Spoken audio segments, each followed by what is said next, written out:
News బులెటిన్ల ముందుగా headlines. మద్యం సేవించి పాఠశాలకి వచ్చిన ప్రధాన ఉపాధ్యాయుడు అడిగిన వారిపై దుర్భాషలాడిన వైనం.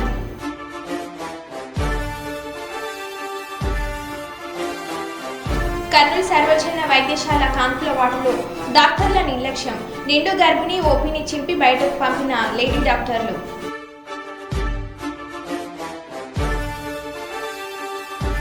ఆర్థికంగా చితికిన ఏపీకి బూస్ట్ ఇచ్చిన కేంద్రం.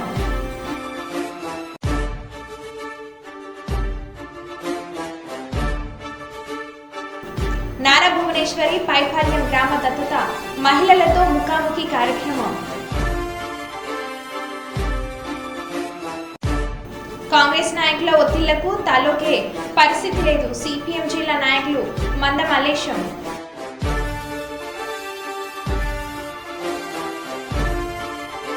ఏలూరులో ఫుడ్ ఇన్స్పెక్టర్ అవతారం ఎత్తిన నలుగురు నకిలీ విలేకరుల ముఠా arrest.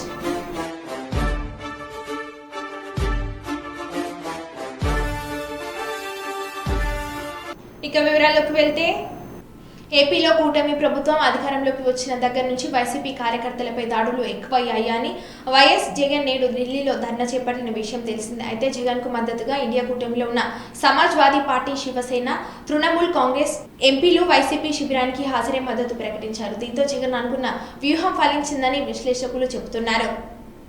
For creating this awareness, because Delhi usually is always disconnected to what's happening in the states, where democracy is being threatened, where constitution is being undermined, and where political violence takes precedence over political differences. Governments keep coming and going, सरकारें आएंगी जाएंगी, पर इस तरीके का राजनीतिक हिंसा कहीं भी किसी तरीके से सही नहीं है और हम सब इसकी कड़ी निंदा करते हैं. और जगन जी, हम आपको ये एश्योरेंस देते हैं, जहां जहां संविधान खतरे में आएगा, जहां जहां प्रजातंत्र खतरे में आएगा, इंडिया अलायंस के सारे पॉलिटिकल पार्टीज आपके साथ कंधे से कंधा मिलाकर ये लड़ाई लड़ेंगी. ये लड़ाई सिर्फ आंध्र प्रदेश की नहीं है, ये लड़ाई सिर्फ आपके पॉलिटिकल वर्कर्स की नहीं है. कहीं भी इस तरीके की हिंसा हो, ये किसी भी देशवासी को कबूल नहीं है. हम सब आपके साथ हैं, आप ये लड़ाई लड़ते रहे और हम ये उम्मीद करते हैं कि जल्द से जल्द, like Ram Gopal ji said, that the governor of Andhra Pradesh will take note, and hopefully the Supreme Court will take suo moto cognizance of the kind of violence that we are facing in Andhra Pradesh. We stand firmly with the people of Andhra Pradesh, and we will also continue to fight for the voice of Andhra Pradesh. Thank you so much. Jai Hind. Mulugu వాచేడు మండలం ధర్మవరం గ్రామంలోని Aadhaar update ఫారంపై సంతకం పెట్టించడానికి కొంతమంది గ్రామస్తులు వెళ్ళగా మద్యం సేవించి పాఠశాలకు వచ్చిన గెస్టెడ్ హెడ్ మాస్టర్ గ్రామస్తులపై దుర్భాషలాడుతూ నేను సంతకం పెట్టను, ఏం చేస్తారు చేసుకోండి అని ఇష్టం వచ్చినట్లు మాట్లాడాడు. విద్యార్థులకు పాఠాలు చెప్పవలసిన ప్రధాన ఉపాధ్యాయుడు పాఠశాలలోకి త్రాగి రావడం చాలా బాధాకరంగా ఉందని తక్షణమే ఆ ఉపాధ్యాయుడిని సస్పెండ్ చేయాలని గ్రామస్తులు కోరుతున్నారు. మీరు స్కూల్లో పనిచేస్తున్నారు కాబట్టి మీరేమన్నారు? మునిగిపోయినాం కదా, మీరు ఎందుకు అబద్ధం అన్నావు? బాబు మీటింగ్ 10 నిమిషాల మీటింగ్ అయిపోయింది. మీకు 10 నిమిషాలు మీటింగ్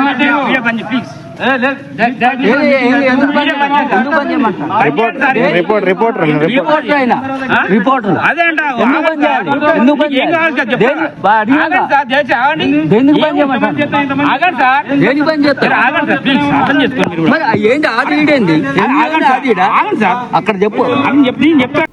బీజేపీకి తెలంగాణ 8 ఎంపీ సీట్లు ఇస్తే కేంద్ర బడ్జెట్లో బీజేపీ తెలంగాణకు ఏమిచ్చింది? గాడిద గుడ్డు ఇచ్చిందంటూ హైదరాబాద్లోని అనేక ప్రాంతాలలో గాడిద గుడ్డు ఫ్లెక్సీలను ఏర్పాటు చేసిన కాంగ్రెస్ నాయకులు.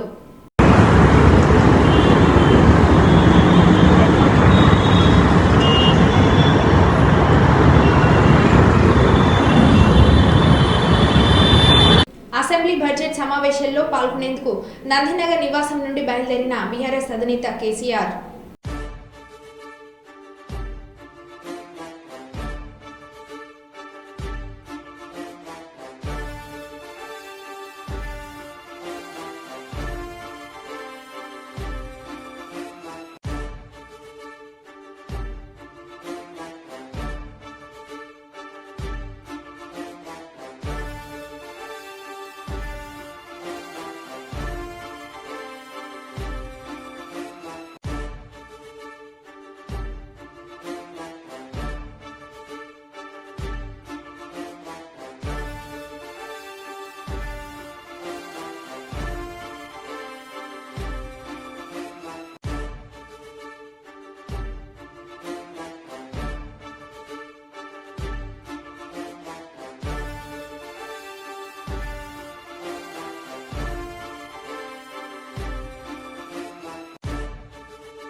లబ్ధిదారులకు టిడ్కో ఇల్లు ఇవ్వాలి. అప్పుల భారం మోయలేమంటున్న లబ్ధిదారులు. నాటి నేటి ప్రభుత్వ హయాంలో ప్రధానమంత్రి ఆవాస్ యోజన పథకం కింద 25,000 నుంచి ₹1,00,000 దాకా సొంత ఇంటి కల నెరవేర్చుకునేందుకు పేద మధ్యతరగతి కుటుంబీకుల బ్యాంకులో డబ్బు కట్టారు. అప్పులు చేసి కట్టిన డబ్బుకు అప్పుల భారం పెరుగుతుందేమో కానీ సొంత ఇంటి కల నెరవేరదని ఎస్సీ, ఎస్టీ, బీసీ, మైనార్టీ మహిళా ఐక్యవేదిక కర్నూలు నగర అధ్యక్షురాలు మీసాల సుమలత కోరారు. కర్నూలు మున్సిపల్ కార్పొరేషన్లో మేనేజర్ చిన్నరాముడుకు తక్షణమే టిడ్కో ఇల్లు లబ్ధిదారులకు తాళాలు అందజేయాలని, లేని పక్షంలో దశల వారీగా ఆందోళన చేస్తామని నగర అధ్యక్షురాలు మీసాల సుమలత చెప్పారు. నేటి ప్రభుత్వం తెలుగుదేశం పార్టీ ప్రభుత్వం పాలనలో టిడ్కో ఇళ్ల కోసం ₹25,000 నుంచి ₹1,00,000 వరకు దాకా బ్యాంకులలో జమ చేశారు. ప్రభుత్వాలు మారుతున్నాయి కానీ పేదవాడి సొంత ఇంటి కల నెరవేరడం లేదు. నాటి నేటి టీడీపీ ప్రభుత్వం పేదవాడిపై పెరుగుతున్న అప్పుల భారాన్ని తగ్గించేందుకు తక్షణమే టిడ్కో ఇల్లు లబ్ధిదారులకు తాళాలు ఇచ్చి గృహప్రవేశాలు జరిగేలాగా చర్యలు తీసుకోవాలని ప్రభుత్వ అధికారులను కోరుకుంటున్నారు. వార్షిక బడ్జెట్ ప్రవేశపెట్టడానికి అసెంబ్లీ చేరుకున్న డిప్యూటీ సీఎం బట్టి విక్రమార్క మల్లికి స్వాగతం పలికిన chief secretary Shanthi Kumari, finance special chief secretary Ramakrishna Rao, principal secretary Sandeep Sultania, assembly కార్యదర్శి నరసింహాచార్యులు తదితరులు.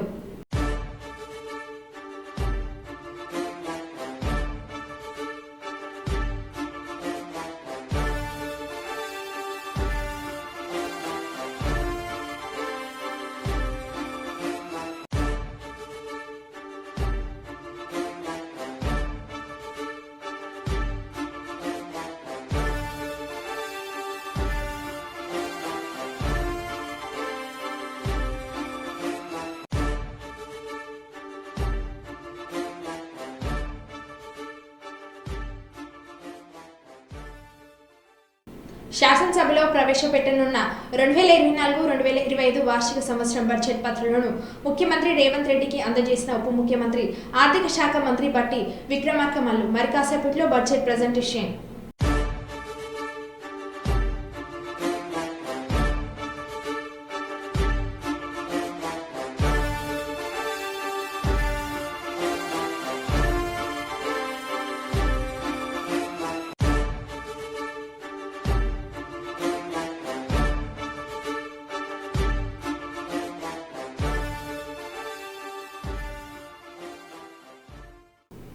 జగిత్యాల జిల్లా కేంద్రంలోని రజక సంఘం ఆధ్వర్యంలో శ్రీ మడలేశ్వర స్వామి వీరమ్మ బోనాల పండుగ ఉత్సవాలు బేడబుడగ జంగాల సంఘం ఆధ్వర్యంలో ఘనంగా నిర్వహించారు. ఈ బోనాల ఉత్సవాల్లో జగిత్యాల మున్సిపల్ చైర్పర్సన్ అడాగుల జ్యోతి లక్ష్మణ్ పాల్గొని బోనం ఎత్తుకొని మహిళలతో అమ్మవారికి బోనాలు సమర్పించి మొక్కులు చెల్లించుకున్నారు. పట్టణ ప్రజలందరినీ సుఖ సంతోషాలతో ఆయురారోగ్యాలతో చూడాలని వేడుకున్నారు.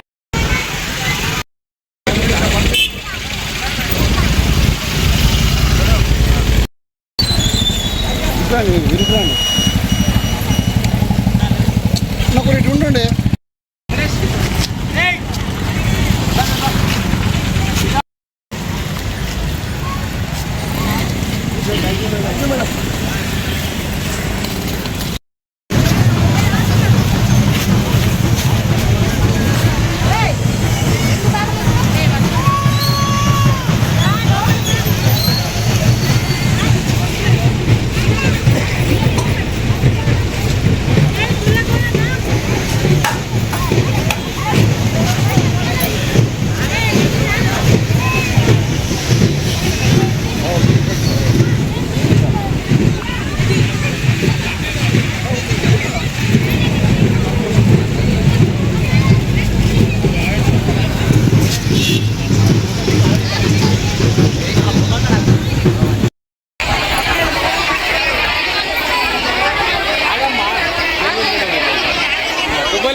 ఫుడ్ సేఫ్టీ అధికారులమంటూ వ్యాపారస్తులను బెదిరించి డబ్బులు వసూలు చేసిన కేసులో 4 వ్యక్తులు కలిగిన ముఠాను ఏలూరు పోలీసులు అరెస్ట్ చేశారు. ఈ కేసుకు సంబంధించిన వివరాలను ఏలూరు డీఎస్పీ శ్రీనివాసులు మీడియాకు వెల్లడించారు.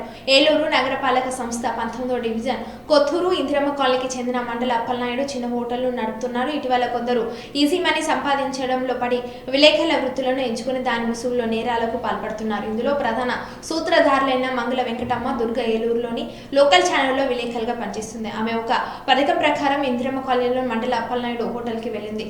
ఆ దుకాణ యజమాని ఎక్కడ అని అడిగి హోటల్లో అన్ని పరిశీలించి తన ఫుడ్ సేఫ్టీ అధికారిని హోటల్ ఏవి సరిగ్గా లేవని ఆ హోటల్ యజమాని అప్పలనాయుడు బెదిరించింది. కనీసం లైసెన్స్ లేకుండా హోటల్ను ఎలా నడుపుతున్నారని దీనిపై చర్యలు తీసుకుంటామని బెదిరించి దీనికి భయపడిన అప్పలనాయుడు వెంటనే లైసెన్స్ తీసుకుంటానని ఇక నుంచి నిబంధనలు పాటిస్తానని చెప్పాడు. అప్పటికి యజమానికి మాటలు వినకుండా మరొక వ్యక్తికి ఫోన్ చేసింది. 10,000 ఇస్తే విడిచిపెడతామని డిమాండ్ చేశారు. వీరి ప్రవర్తనపై అనుమానం వచ్చి యజమాని సీసీ కెమెరాల దగ్గర తీసుకువెళ్లి డబ్బులు ఇస్తానని చెప్పి ఈ విషయాన్ని అందరినీ అడగగా వాళ్ళు నకిలీ అని అధికారులు తెలిసింది. వెంటనే ఈ విషయాన్ని జిల్లా ఎస్పీకి ఆన్లైన్ ద్వారా తెలియజేయడంతో వేలూరు పోలీస్ స్టేషన్ వచ్చేసి దర్యాప్తు చేసి ప్రధాన నిందితురాలు అయిన వెంకట దుర్గాదేవి సహకరించి బుకూరి దేవ ప్రసాద్, అగ్గాల ఉమామహేశ్వరి, పులిగ రాంబాబులను అరెస్ట్ చేసినట్లు డీఎస్పీ తెలిపారు. వారి వద్ద నుండి 2 మొబైల్ ఫోన్స్, 2 ద్విచక్ర వాహనాన్ని సీజ్ చేశారు. ఈ కేసు ఛేదించిన ఎస్ఐ రాజారెడ్డిని ఆయన అభినందించారు. ఎవరైనా అధికారులు అంటూ డబ్బులు డిమాండ్ చేస్తే తక్షణమే పోలీసులు సమాచారం ఇవ్వాలని ఆయన సూచించారు.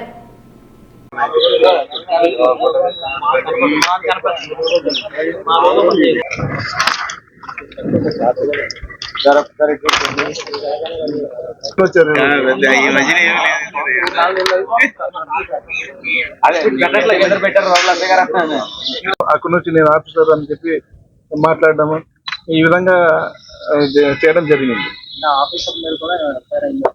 అందులో అరెస్ట్ చేయడం జరిగింది. అతను కూడా అతను దేవి ప్రసాద్ అని చెప్పి news channel cameraman, C voice news channel cameraman. అతను ఫీల్డ్ లో లేదు. ఈయన వెళ్ళి దుర్గా వెళ్ళి మా ఆఫీసర్ తోటి మాట్లాడండి అని చెప్పి ఫోన్ చేస్తే అతను మాట్లాడతాడు. వాళ్ళ దగ్గర నుంచి మనీని సీజ్ చేయలేదు. అవన్నీ కొన్ని చూస్తాం. తదుపరి దర్యాప్తులో అలాంటివి ఏమైనా ఉంటుంది మనము సీజ్ చేయడం. ప్రస్తుతానికైతే మనం వాళ్ళ ఐడి కార్డ్స్ ప్లస్ మనం 2 మోటార్ సైకిల్, వాటికి నేరానికి ఉపయోగించిన 2 మోటార్ సైకిల్ మాత్రం సీజ్ చేయడం జరిగింది. అదే పబ్లిక్ అలా నేను ఇచ్చే పోలీసు వారు సలహా ఎవరైనా కానీ ఎవరంటే ఎవరు మేము డ్రగ్ ఇన్స్పెక్టర్లు అని చెప్పి, ఫుడ్ ఇన్స్పెక్టర్లు అని చెప్పి, లేదా మేము ఏసీబీ, సిఐడి, సిబిఐ అని ఎట్లా అని చెప్పి వచ్చేసి మిమ్మల్ని బెదిరించి మీ దగ్గర నుంచి డబ్బులు లాగడానికి ప్రయత్నం చేస్తే అలాంటి వాళ్ళు ఫస్ట్ మీరు రెస్పెక్ట్ చేసుకోండి. ఏమైనా లేకపోతే ఇమీడియట్ గా మా పోలీసులకు ఉంటారు, పోలీస్ స్టేషన్ లో మాకు సమాచారం ఇవ్వండి.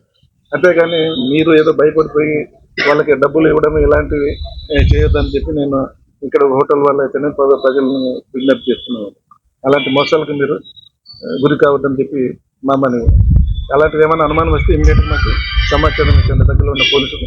లేకపోతే మీకు తెలుసు కదా 100 ఉంది, 122 ఉన్నాయి టోల్ ఫ్రీ నెంబర్స్, వాటికి మీరు చెప్పి సమాచారం అందించారు.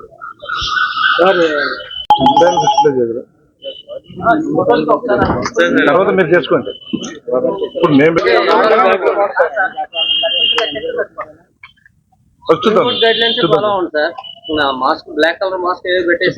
పాలకుర్తి మండల కేంద్రంలో గ్యాస్ సిలిండర్ రీఫిల్లింగ్ కు పాల్పడుతున్న షాపులను తనిఖీలు చేసి రీఫిల్లింగ్ మిషన్ ను సీజ్ చేసిన సివిల్ సప్లై అధికారి దేవానాయక్. ఈ సందర్భంగా తను మాట్లాడుతూ సివిల్ సప్లై అధికారి మాట్లాడుతూ రిలీఫింగ్ ఎలాంటి అనుమతులు లేవని, చట్టరీత్యా నేరమని, జనవాసాలు చేయకూడదని కేసు నమోదు చేస్తామని మరియు వ్యాపారస్తులు కమర్షియల్ సిలిండర్ ను ఉపయోగించాలని, డొమెస్టిక్ సిలిండర్ వాడితే కఠిన చర్యలు తప్పవని ఈ సందర్భంగా తెలిపారు.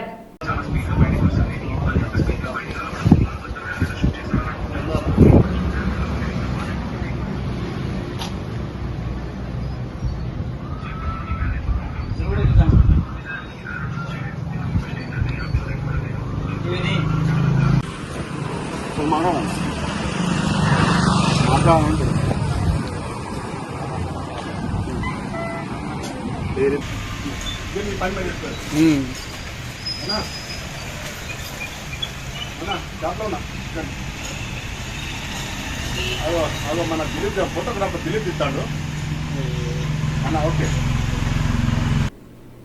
పల్నాడు జిల్లా నర్సరావుపేటలోని ఎస్ఎస్ఎన్ కాలేజ్ హాస్టల్లో జరిగిన ర్యాగింగ్ సంఘటనపై విచారణ చేపట్టి తగిన చర్యలు తీసుకుంటామని సిఐ కృష్ణారెడ్డి తెలిపారు. ఈరోజు నర్సరావుపేట 1 టౌన్ పోలీస్ స్టేషన్ పరిధిలో గల ఎస్ఎస్ఎన్ కాలేజీ నందు ఈ సంవత్సరం ఫిబ్రవరి 2వ తారీఖు ఎస్ఎస్ఎన్ కాలేజీ హాస్టల్లో ఎన్సిసి విద్యార్థులైనటువంటి సి సర్టిఫికేట్కు సంబంధించినటువంటి పిల్లలు బి సర్టిఫికేట్కి సంబంధించిన విద్యార్థులు కొంతమందిని ర్యాగింగ్ పేరుతోటి కాలేజీ హాస్టల్ రూమ్లో కొట్టడం జరిగింది. గతంలో వాళ్ళు కొట్టేటప్పుడు ఆ వీడియోని కూడా తీసుకోవడం జరిగింది. ఆ వీడియోని ఈరోజు కొంతమంది సోషల్ మీడియాలో పోస్ట్ చేయడం ద్వారా దాని మీద మేము విచారణ చేపట్టి ఎవరైతే ఈ యొక్క దారుణానికి పాల్పడి పిల్లల్ని కొట్టారో వాళ్ళ కంప్లైంట్ ఏదైతే ఉందో వాళ్ళ దగ్గర తీసుకొని విచారణ చేపట్టి వాళ్ళందరి మీద చర్య తీసుకుంటారని తెలియపరచడం జరుగుతుంది. తాడపల్లిగూడెం నందమూరు గ్రామంలో నీట మునిగిన పంట పొలాలను పరిశీలించిన ఏపీసీసీ చీఫ్ వైఎస్ షర్మిలారెడ్డి పంట నష్టపోయిన రైతులకు పరిహారం ఇవ్వాలని నడుంనోతు నీళ్లలో దిగి వినూత్నంగా నిరసన చేశారు.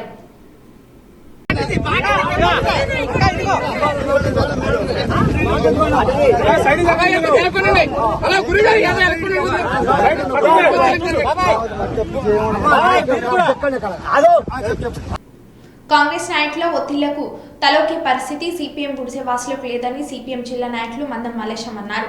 హన్మకొండలోని గ్రేటర్ కార్పొరేషన్ 2వ డివిజన్లో భగత్ సింగ్ నగర్ వ్యవస్థాపక అధ్యక్షులు సిపిఎం జిల్లా నాయకులు మల్లేశం బుధవారం మీడియా సమావేశం నిర్వహించారు. ఈ సందర్భంగా ఆయన మాట్లాడుతూ 2వ డివిజన్ భగత్ సింగ్ నగర్ ప్రజలు తన వల్ల ఇబ్బంది పడుతున్నట్లు కాంగ్రెస్ శ్రేణులు అసత్య ఆరోపణలు చేస్తున్న మాదాసి అజయ్ భాస్కర్, జనగామ కృష్ణ, కందికొండ రవి మా కాలనీవాసులతో ఎలాంటి సంబంధం లేదని చెప్పారు. కాంగ్రెస్ ప్రభుత్వం ఏర్పడిన 8 నెలల్లో అభివృద్ధి కోసం ఎలాంటి అభివృద్ధి పనులకు శంకుస్థాపన చేయలేదు. భగత్ సింగ్ నగర్ కాలనీలోని గత 12 సంవత్సరాలు అందరూ కలిసి కట్టుగా ఐక్యమత్యంగా ఉంటున్నారని పేర్కొన్నారు. రియల్ ఎస్టేట్ భూ కబ్జాదారుల నుండి కాలనీ రక్షిస్తూ ప్రశాంతంగా జీవిస్తున్నామని తెలిపారు. మద్యం మత్తులో కాంగ్రెస్ శ్రేణులు మహిళల పట్ల అసభ్య ప్రవర్తన చేస్తున్న సందర్భంలో పోలీస్ స్టేషన్లో కేసులు కూడా పెట్టినట్లు తెలిపారు. కాలనీ ప్రజల అభిష్టం సహకారంతో బొడ్రాయి అంబేద్కర్ కమిటీ పోచమ్మ గుడి కట్టుకున్నామని తెలిపారు. మేము కాలనీ వాసుల సహకారంతో వాటర్ ప్లాంట్ ఏర్పాటు కోసం బేస్మెంట్ వరకు నిర్మిస్తే కాంగ్రెస్ శ్రేణులు రూమ్ కట్టడం సరికాదని వాటర్ ప్లాంట్ ముసుగులో బిజినెస్ చేసుకోవడానికి కుట్రలు చేస్తున్నారని విమర్శించారు. కాంగ్రెస్ పార్టీ పేరుతో సిపిఎం పార్టీ ఆధ్వర్యంలో వేసుకున్న గుడిసెవాసుల జోలుకి వస్తే సహించబోమని అన్నారు. ఒక 10 మందిని కాంగ్రెస్ పార్టీలో చేర్చుకొని వారి ద్వారా నా మీద అవినీతి చేయిస్తానని లేదా ప్లాట్లు ప్రజలను ఇబ్బంది పెట్టి అదనంగా నేను తీసుకున్నానని, ఇక్కడ వాటర్ ప్లాంట్ నిర్మాణం చేస్తా అంటే నేను అడ్డుకుంటున్నాను, ఇట్లా అనేక రూపాల్లో ఆరోపణ చేస్తాను. ఈ ఆరోపణలు కొత్త ఏం కాదు. నాకు ఈ 10 సంవత్సరాల కాలంలో అనేక పోరాటాలు, ఉద్యమాలు చేసిన చరిత్ర నాది. ఈ 10 సంవత్సరాల కాలంలో అజయ్ అంటోడు ఎక్కడున్నాడు, కుమార్ అంటోడు ఎక్కడున్నాడు, భాస్కర్ అంటోడు ఎక్కడున్నాడు, కందికొండ రవి అంటోడు ఎక్కడున్నాడు, కృష్ణ అంటోడు ఎక్కడున్నాడు? ఇవాళ ఎందుకు ఆరోపణ చేస్తాను? మా గుడిసెవాసులను వాళ్ళని చేరదీసి వాళ్ళకి తాగబోయించి ఇక్కడ ప్రజలు పనిలో వేస్తున్న క్రమంలో పోచమ్మ గుడి కాడ అడ్డా వేసి వచ్చిపోయే వాళ్ళను బనాయించుకుంటూ కాంగ్రెస్ పార్టీ మేము చెప్పినట్టుగా మీరందరూ కాలనీ ప్రజలందరూ వినాలని భయభ్రాంతులకు గురి చేసింది ఎవరు? మా గుడిసెవాసులందరికీ తెలుసు. నేను ఒకటే చెప్తున్నా, అభివృద్ధి చేస్తానంటే సహకరించిన దాంట్లో నేను మొట్టమొదటి వ్యక్తి. ఎందుకంటే ఇవాళ ఈ 12 సంవత్సరాల కాలంలో సిపిఎం పార్టీ నుండి అభివృద్ధి చేస్తానంటే బీఆర్ఎస్ పార్టీకి పోయినాం. అది పొరపాటు కావచ్చు. దానికి ఎందుకు అభివృద్ధి జరగాలి, పేదలకు పట్టాలు ఇస్తా అన్నాడు ఆ రోజున ఎమ్మెల్యే గారు. అభివృద్ధి చేస్తానంటే పోయినాం. అది ఆచరణలో సాధ్యం కాలే. కాబట్టి నా మాతృ సంస్థ ఏదైతుందో మేము గుడిసెవాసులు అందరం నాతో పాటుగా సిపిఎం పార్టీకి వెళ్ళినాం. సిపిఎం పార్టీ పోయిన తర్వాత కావాలని ఉద్దేశపూర్వకంగా నా పైన మాదర్శి అజయ్ అంటే ఆయన, భాస్కర్ అంటే ఆయన, కుమార్ అంటే ఆయన ఇదే ఆఫీసులో దాడి చేసిండ్రు. ఇక్కడ ప్రజలందరూ గుడిసెవాసులు అందరూ తెలుసు. వీళ్ళ మీద దాదాపు యూనివర్సిటీ పోలీస్ స్టేషన్లో ఒక 10 కేసులు దాకా ఉన్నాయి. మరి ఎవరు భయభ్రాంతికి గురి చేస్తున్నారు? ఎవరు మహిళల పట్ల భయభ్రాంతికి గురి చేస్తున్నారు? వాటర్ ప్లాంట్ సంబంధించింది మేము పేద ప్రజలందరం స్వచ్ఛంద సంస్థకు ఆశ్రమించి మాకు నీళ్లు కావాలని మేమందరం దరఖాస్తు చేసుకుంటే వాళ్ళు వచ్చి ఎంక్వైరీ చేసిన తర్వాత ఒక 2 రోజుల మందం మీరు కట్టుకుంటే మేము ఇస్తామని శాంక్షన్ చేస్తామని బాల వికాస స్వచ్ఛంద సంస్థ వాళ్ళు చెప్తే మేము పేదోళ్ళందరం ఇంటికి ఇంత చందా వసూలు చేసుకొని 2 రూమ్లు బెడ్ పోసుకున్నాం. 55,000 రూపాయలు స్వచ్ఛంద సంస్థకు కడతాం. మరి 10 మందికి ఇన్ని సంవత్సరాల కాంచి ఈ కాలనీ అభివృద్ధిలో భాగంగా ఏ రోజు సహకరించని జంగం కృష్ణ కానీ, కందికొండ రవి కానీ, సోని కానీ, కాంత కానీ ఇట్లాంటి వ్యక్తులు ఏ రోజు రాలే అభివృద్ధిలో భాగంగా. మరి పోచమ్మ గుడి పెట్టుకున్నాం, దానికో 12,50,000 అయినాయి. బొడ్రాయి పెట్టుకున్నాం, 13,50,000 అయినాయి. అంబేద్కర్ కమిటీ హాలు కట్టుకున్నాం, దానికి 7,50,000 అయినాయి. మరి 1 రూపాయి అయ్యని వాళ్ళు హఠాత్తుగా మా గుడిసెవాసుల మీద ప్రేమ ఉన్నట్టుగా 2 రూములు గోడలు లేపినంత మాత్రాన మేము వాటర్ ప్లాంట్ పెట్టుకుంటా అంటే మందమలేశం. తెలంగాణ, ఛత్తీస్గఢ్ సరిహద్దు ప్రాంతాల్లోని మావోయిస్టులు వారి సిద్ధాంతాలను వదిలిపెట్టి పోలీసుల ముందు లొంగిపోయి జనజీవన స్రవంతిలో కలవాలని భద్రాచలం ఏసీపీ అంకిత్ కుమార్ సంగ్వార్ పిలుపునిచ్చారు. భద్రాద్రి కొత్తగూడెం జిల్లా చెల్ల మండలంలోని తాలిపేరు ప్రాజెక్టు సమీపంలో నిర్వహించిన వాహన తనిఖీల్లో అనుమానాస్పదంగా పారిపోతుండగా మావోయిస్టు మిలిషియా డిప్యూటీ కమాండర్ను అరెస్ట్ చేసినట్లు భద్రాచలం ఏఎస్పీ అంకిత్ కుమార్ తెలిపారు. ఇతను ఈ నెల 28 తేదీ నుండి ఆగస్టు 3 తేదీ వరకు జరగనున్న మావోయిస్టు వారోత్సవాల్లో భాగంగా పోలీసులను హతమార్చడానికి, ప్రభుత్వ ఆస్తులను ధ్వంసం చేయడానికి పేలుడు సామాగ్రిని మావోయిస్టులకు చేరవేసేందుకు తీసుకువెళ్తుండగా పట్టుకున్నట్లు తెలిపారు. ఈ సందర్భంగా ఆయన మాట్లాడుతూ అమాయక ఆదివాసులను దౌర్జన్యంగా తీసుకువెళ్లి మావోయిస్టులు కలుపుకుంటున్నారని అన్నారు. మావోయిస్టులంతా నీ దగ్గరలోని పోలీస్ స్టేషన్లో కానీ ఉన్నతాధికారుల సమక్షంలో కానీ లొంగిపోవాలని అన్నారు. ప్రభుత్వం నుంచి రావాల్సిన అన్ని సహాయకాలు అందిస్తామని తెలిపారు.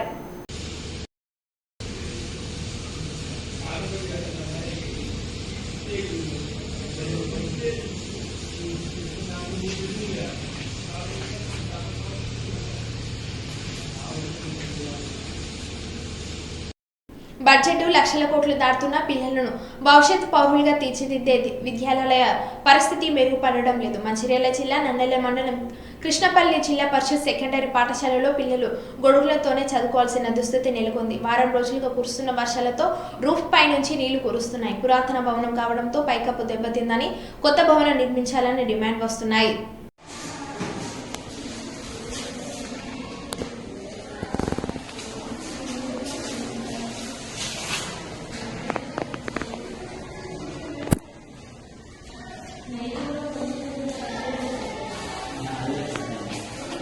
గత ప్రభుత్వం అసమర్థత వలన ఆంధ్రప్రదేశ్ ఆర్థికంగా చితికిపోయిందని, ప్రభుత్వం ఇచ్చిన బడ్జెట్ బూస్ట్లా పనిచేస్తుందని భారతీయ జనతా పార్టీ రాష్ట్ర కార్యవర్గ సభ్యులు నగ్నూరు రాఘవేంద్ర చెప్పారు.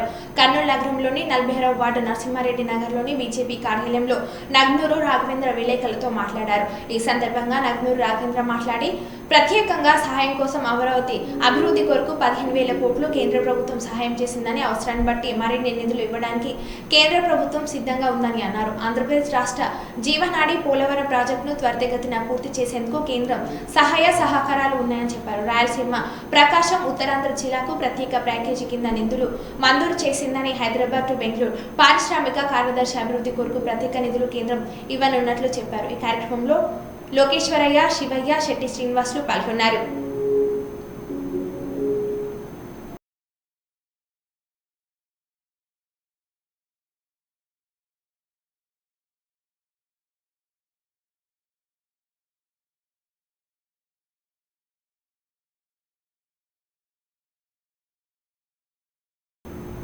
మరో బులెటిన్లో మళ్ళీ కలుద్దాం. Stay tune.